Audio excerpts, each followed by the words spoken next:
네, 출애굽기 한 중간을 보고 있습니다만은 우리가 이제 지난 봄이나 아니면은 작년쯤에 출애굽기 1장부터 14장까지 보았던 기억이 어스름이 납니다. 즉 이스라엘 백성들이 이제 요셉 시대 이후에 번성해서 430년 만에 출애굽을 하게 하신다고 했는데, 이제 애굽 왕이, 요셉을 모르는 애굽 왕이 그들을 박해함으로 말미암아 모세를 부르셔서 딱 출애굽할 때까지 우리가 이제 살폈었는데요. 어제부터는 이제 출애굽을 하고 나서 홍해 바다를 건너고 나서 찬양하는 장면을 살폈습니다. 오늘은 이제 홍해 바다를 건너고 나서 그 다음 여정을 살피는데요. 광야가 40년 동안 행하지 않았습니까? 그 이제 첫 걸음을 우리가 살피게 되어서 의미 있는 그런 본문을 맞이했다고 생각을 합니다. 홍해 바다를 건넌 이 이스라엘 백성들은 이어서 수르 광야라고 하는 광야로 들어갔습니다. 그곳에서 그들은 3일간이나 광야길을 걸었던 것을 오늘 기록해 줍니다. 그런데 놀랍게도 이 광야길이라서 그들은 물을 얻지 못했습니다. 그래서 이 3일 동안이나 물을 얻지 못했다는 것, 그들이 출애굽하면서 물을 좀 가져왔겠지만 3일 동안 물을 얻지 못하면서 물을 다 소비했을지도 모르겠습니다. 그래서 그들의 어려운 이 심정을 충분히 상상할 수 있습니다. 창렬하는 태양 가운데 그들이 물 없이 3일을 걷는다면 누구라도 지치고 그 마음이 어려워질 수밖에 없었을 것입니다. 그러는 중에 그들은 마라에 도착했습니다. 23절을 보니까 마라에 도착을 해보니까 물은 있었지만 그 물은 쓴 물이었습니다. 사람들은 도저히 그 물을 마실 수가 없었습니다. 마라라고 하는 지명 자체가 쓰다는 뜻을 담고 있습니다.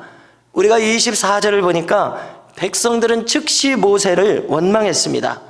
요약해보면 도대체 우리들은 무엇을 마시라는 것이냐, 이렇게 비판하고 분노하고 원망했습니다. 여러분, 혼과 육체를 가진 인간으로서는 당연한 반응이라고 할 수 있습니다. 그런데 우리가 이 출애굽의 여정에 단순히 있었던 사건만을 나열하는 것이 아닌 것을 알아야 되겠습니다. 이것은 우리가 어떻게 신앙생활할지 우리에게 기록으로 남겨주신 신앙생활의 교과서입니다. 여기서 그들이 원망 불평한 것을 그냥 있을 수 있는 육체적인 반응이라고 가벼이 여겨서는 안 될 것입니다. 신앙은 성품을 연단함을 우리는 알아야 됩니다.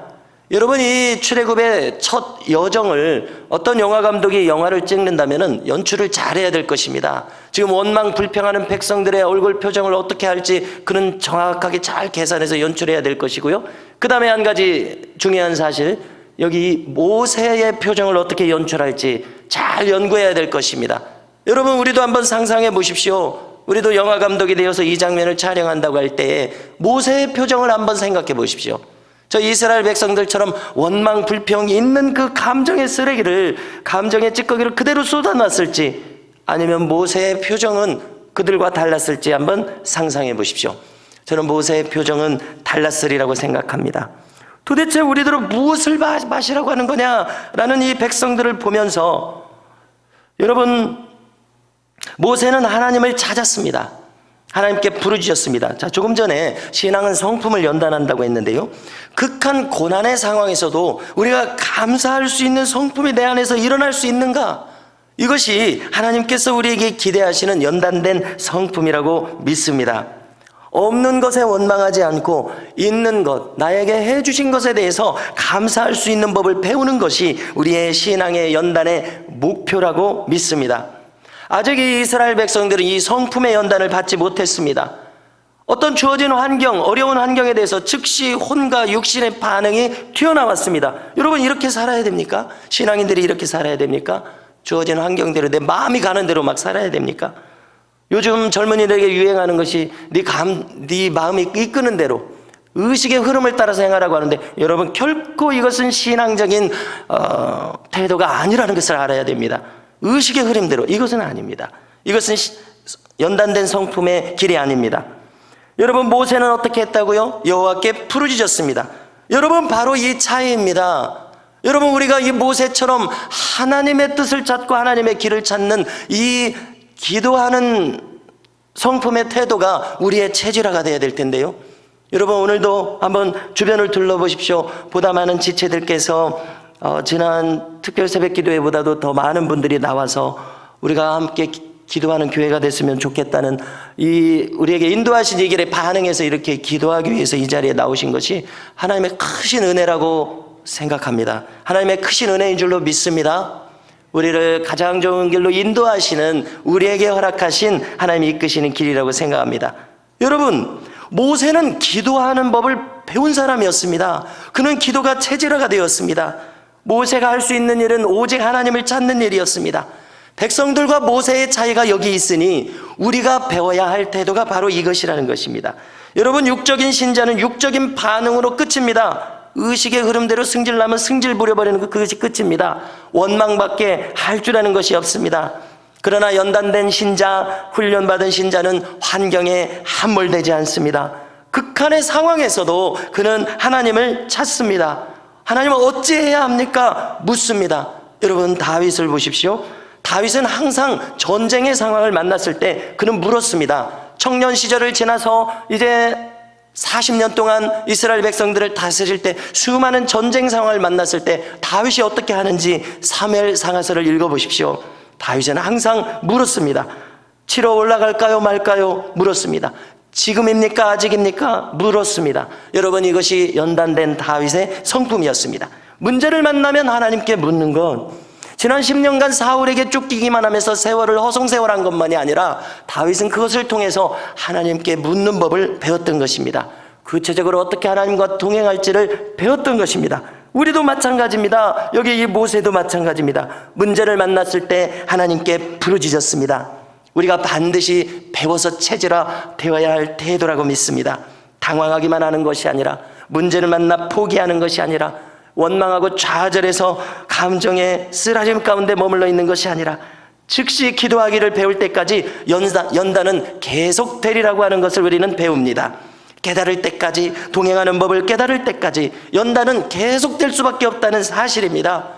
그러므로 여러분, 만일 어떤 성도가 있어서 10대에 이것을 깨달았다면, 20대에 이것을 깨달았다면, 그가 30대에 이것을 깨달았다면 그의 연단의 시간은 더욱 단축될 것입니다. 하나님과 동행하는 시간은 에녹처럼 많아질 것입니다. 우리가 이와 같은 길을 걸어갈 수 있기를 소망합니다. 모세가 부르짖자 하나님께서는 방법을 보여주셨습니다. 한 나무를 가르치셨습니다. 저것이다. 오늘 성경에 기록되어 있지 않지만은 저것을 물에 던져라. 이 감동이 모세에게 왔기 때문에 물에 던졌겠죠. 여러분, 이처럼 하나님께서는 구체적으로 주어진 그 절체절명의 막다른 골목과 같은 그 상황 속에서 구체적인 길을 말씀하시는 것을 알게 됩니다. 우리가 마태복음 10장 19절을 보니까, 마태복음 10장은 제자도를 가르치신 부분이지 않습니까? 너희를 넘겨줄 때에 어떻게 또는 무엇을 말할까 염려하지 말아라. 그때 너희에게 할 말을 주시리니 말하는 이는 너희가 아니라 너희 속에서 말씀하시는 이 곧 너희 아버지의 성령이시니라. 할렐루야. 여러분, 무슨 뜻입니까? 제자의 길을 가는 자에게 성령의 감동을 주시겠다는 뜻입니다.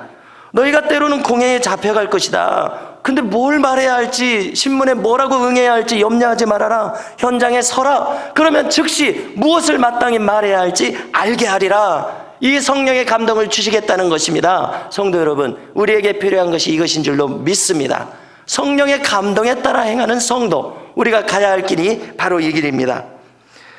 지금 모세에게 이렇게 감동을 주셨는데요, 나무를 물에 던졌습니다. 그러자 물이 달게 변했습니다. 홍해바다를 건너게 하신 후에 맞이하게 하신 첫 번째 기적입니다. 애굽에서의 첫 번째 기적은 무엇이었습니까? 첫 번째 심판은 나일 강물이 피로 변해서 못 마시게 하는 것이었습니다. 그런데 여기는 이 쓴 물을 달게 해서 마실 수 있게 하시는, 살게 하시는 기적이었습니다.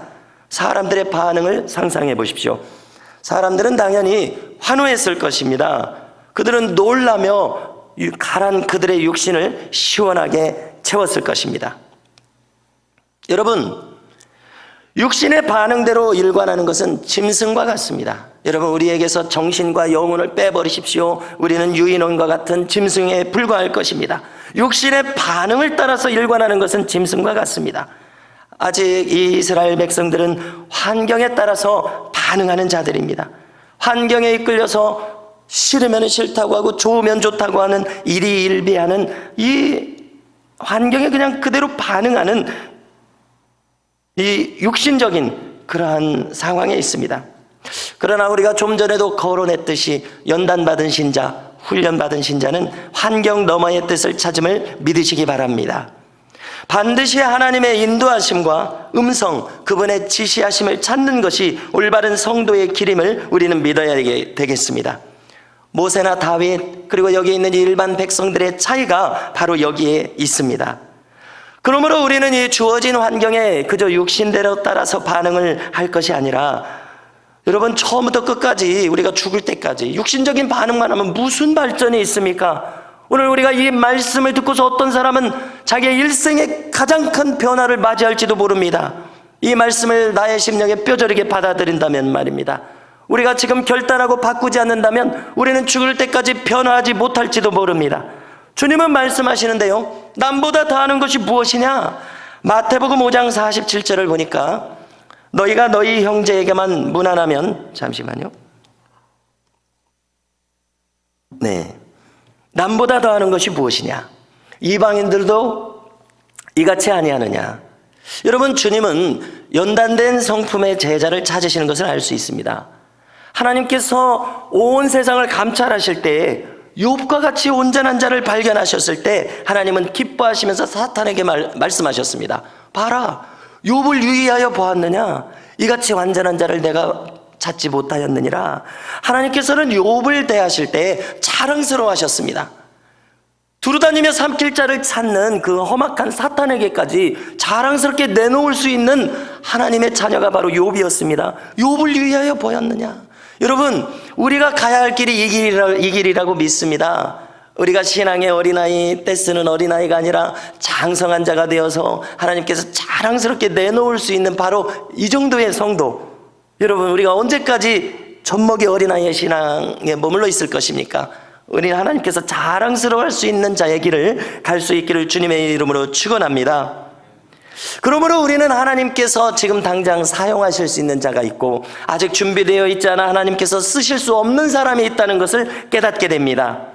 주어진 상황 속에서 우리가 짐승처럼 육신적으로 반응하며 불평과 원망에 가득할 때 하나님은 우리를 쓰실 수 없습니다.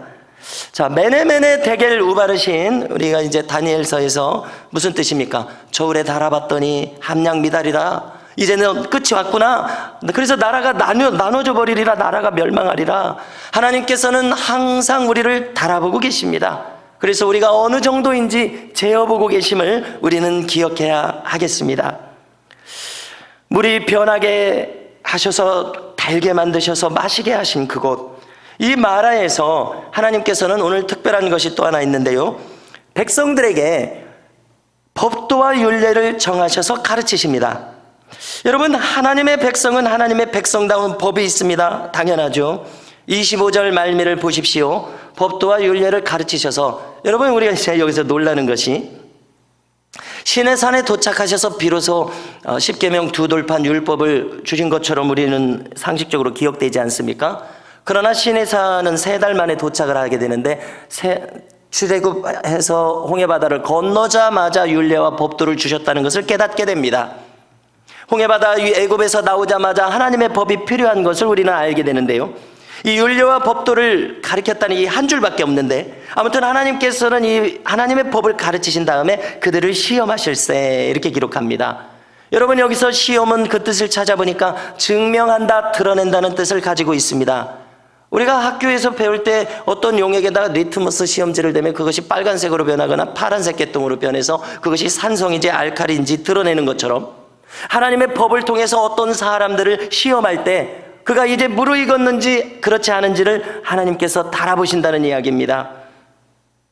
그래서 하나님의 이 율례와 법도가 이스라엘 백성들이 행하는 기준이 되었고요, 그래서 26절에서 말씀하시기를, 오늘 말씀의 결론과 같은 내용일 텐데요, 찾으셔서 함께 읽겠습니다.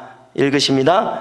이르시되 너희가 너희 하나님 나 여호와의 말을 들어 순종하고 내가 보기에 의를 행하며 내 계명에 귀를 기울이며 내 모든 규례를 지키면 내가 애굽 사람에게 내린 모든 질병 중 하나도 너희에게 내리지 아니하리니 나는 너희를 치료하는 여호와임이라. 아멘. 치료하는 여호와 라파가 여기서 나왔습니다. 하나님께서는 이곳 마라에서 처음으로 백성들이 마땅히 행할 법도를 지금 말씀해 주셨죠. 그런데 뭐라고 덧붙이신 것입니까? 나의 법에 순종하는 자, 그에게 줄 상이 있으니 여호와 라파, 나는 치료하는 여호와임이라. 여러분, 우리에게 주시는 하나님의 축복과 형통에는 조건이 있음을 여기서 깨닫게 됩니다. 그저 아무에게나 하나님께서 축복을 주시는 것이 아니라 하나님의 법에 부합한 자, 하나님께 순종하는 자에게 예비하신 축복을 주심을 깨닫게 됩니다. 나에게 순종하는 자, 그에게 줄 상이 있으니 여호와 라파, 나는 치료하는 여호와임이라. 출애굽한 이스라엘 백성들에게 최초로 주신 언약이 바로 이것이었습니다. 여호와 라파, 나의 법에 순종하면 너희를 고치리라. 여러분, 할렐루야.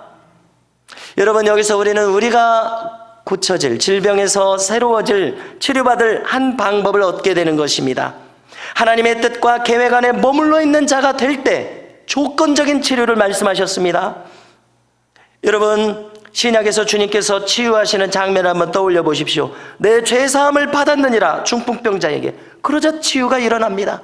그가 무엇인가 회개했을 때 네 죄사함을 받았느니라 말씀하셨을 것 아닙니까? 그의 얼굴 표정을 보고. 여러분, 하나님의 법과 우리의 영육 간의 건강이 직결되고 있음을 알려주시고 있습니다. 자, 오늘 말씀 마지막 장면 27절, 이제 그들은 엘림에 이르렀습니다. 엘림은 그 뜻이 종려나무라는 뜻입니다. 여러분, 광야 사막에서 반드시 인간에게 있어야 할 것은 오아시스입니다. 오아시스에 도달해야 물을 마실 수가 있습니다. 쉴 수가 있습니다. 광야에서는, 광야에 있는 이 오아시스에는 종려나무가 자랄 수밖에 없겠죠. 물이 있다는 뜻입니다. 그러므로 이 엘림이라는 뜻은 오아시스가 있어서 물이 있고 종려나무가 자라는 곳이라는 뜻인 것입니다. 엘림은 큰 오아시스였습니다. 물샘이 12리 있고 종려나무가 70그루나 있었습니다. 큰 백성이니 이스라엘 백성들이 주둔할 수 있는 최초의 장소가 나온 것입니다. 그리고 그들은 이곳에 장막을 치고 안식을 하게 되었습니다. 성도 여러분, 놀라운 엘림의 축복의 장면이 오늘 말씀의 마지막인데요. 엘림의 축복, 여호와 라파의 축복은 어떻게 왔습니까? 순종하며 기도하는 자, 주의 법을 따르는 자에게 왔습니다. 광야의 백성들에게 첫 번째 교훈을 주신 것처럼 우리 모두도 기도하는 법을 배울 수 있기를 바랍니다. 순종하는 법을 배울 수 있기를 바랍니다. 그래서 우리의 삶의 생수와 안식을 얻고 치유의 축복을 얻으며 누리는 자로 살아가실 수 있기를 주님의 이름으로 축원합니다.